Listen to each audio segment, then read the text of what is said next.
हरियाणा के पूर्व मुख्यमंत्री और कांग्रेस के नेता भूपेंद्र सिंह हुड्डा कुरुक्षेत्र की नई अनाज मंडी में पहुंचे, किसानों से बातचीत की और सरकार की नई फसल खरीद नीति पर सरकार को जमकर कोसा। भूपेंद्र सिंह हुड्डा ने कहा कि सरकार की नई नीति फसल खरीद किसानों के हित में नहीं है। एक सवाल के जवाब में भूपेंद्र सिंह हुड्डा ने कहा कि इस सरकार में व्यापारी, किसान, मजदूर सभी परेशान हैं। जैसे पहले फसल मंडियों में बिकती थी, वही नीति दोबारा लागू कर देनी चाहिए। 10 दिन तक वह अपनी फसल को अपने घर में रोक कर नहीं रख सकते। भूपेंद्र सिंह हुड्डा ने कहा कि सरकार अपने हर वादे पर फेल हुई है। सरकार ने कहा था कि 3 दिन के अंदर अंदर किसानों के खाते में पैसे आएंगे, परंतु जिनके फसल 3 तारीख को सरकार ने खरीदी थी, आज तक उनके पैसे खाते में नहीं आए। जो आज जिस किस्म का सिस्टम बनाया है, तीनों जो है परेशान हैं, बहुत खफा हैं, क्योंकि पोर्टल से जो है 16 लाख किसान हैं आज हरियाणा में, जिनकी रजिस्ट्रेशन तो 8 लाख की हुई है। 50% की तो रजिस्ट्रेशन ही नहीं हुई, कि पोर्टल काम ही नहीं करता, पोर्टल लोड ही नहीं देता इतना। और अब भी ये बाहर ये बात आ रही थी जी, पोर्टल कभी कुछ बता देता, कभी कुछ बता देता। बल्कि कुरुक्षेत्र में तो ये बताया एक किसान का अकाउंट नंबर ही बदल गया, तो कैसे होगा? ये सिस्टम जो है ये फेल सिस्टम है। और आड़तियों को कहें ये बिचौलियाँ हैं, बिचौलियाँ नहीं है, ये फैसिलिटेटर है।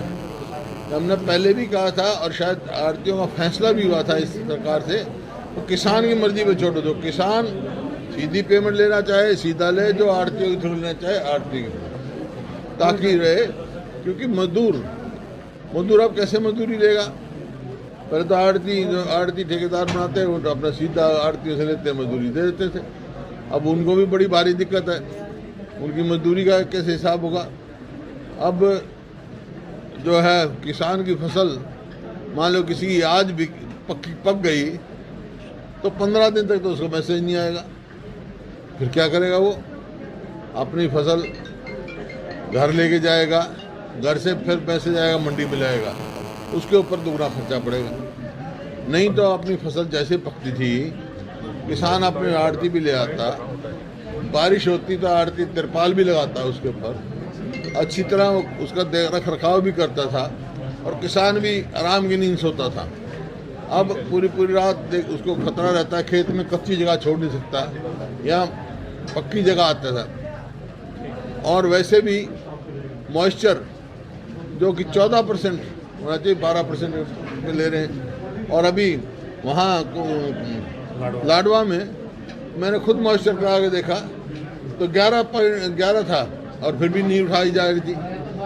और जो वे वायदा था कि भाई 48 घंटे तक किसान को पेमेंट नहीं मिलेगी तो उसके ऊपर ब्याज दिया जाएगा।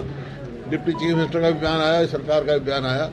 3 तारीख से यहाँ उठी, 1 तारीख को, जो 3 तारीख को जहाँ उठा, आज तक पेमेंट नहीं आई है किसान। और अब इसी सीजन की, पिछले सीजन की आड़तियों के ऊपर जो बात थी, उनकी पेमेंट नहीं आई। तो हर वर्ग जो है इस सिस्टम से परेशान है। जो वायदे इस सरकार के खोखले सिद्ध होते जा रहे हैं, ये ना किसान के हित के, ना मजदूर के, ना आड़तियों के।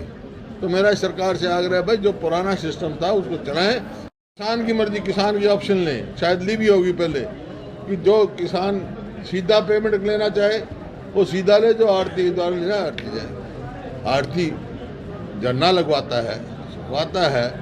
अब मॉइस्चर भी कम कर दिया, और जो टूट का मात्रा भी कम कर दी।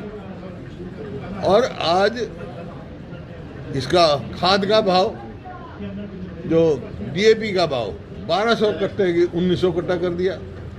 जो NPK का भाव जो यहाँ इस्तेमाल होता है, इसका भाव 1135 था, वो 1700 कर दिया। 60% 50% खाद का भाव बढ़ा दिया, डीजल का अंत नहीं। और बिजली का 2 महीने की बिजली की गारंटी, इरेवोकेबल, नॉन रिफंडेबल, वो बिजली के बिल की गारंटी दो।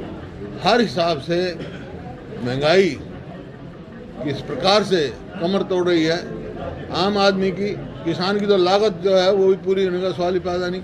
लागत बढ़ रही है, आमदनी घट रही है। आड़तिया वैसे, व्यापारी वैसे परेशान है। वो कहे हमारी मुनाफा तो गया दूर, बचत तो गई दूर, हम तो अपनी पूंजी खा रहे हैं, कब तक खाएंगे हम अपनी पूंजी।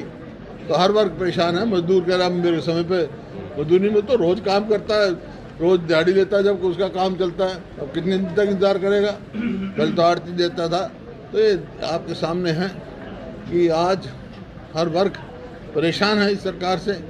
वायदे खोखले हैं। जो 3 तारीख को जिनका गेहूं किसान का खरीदा गया, आज तक उसको पेमेंट नहीं मिली। 9% प्याज कौन देगा?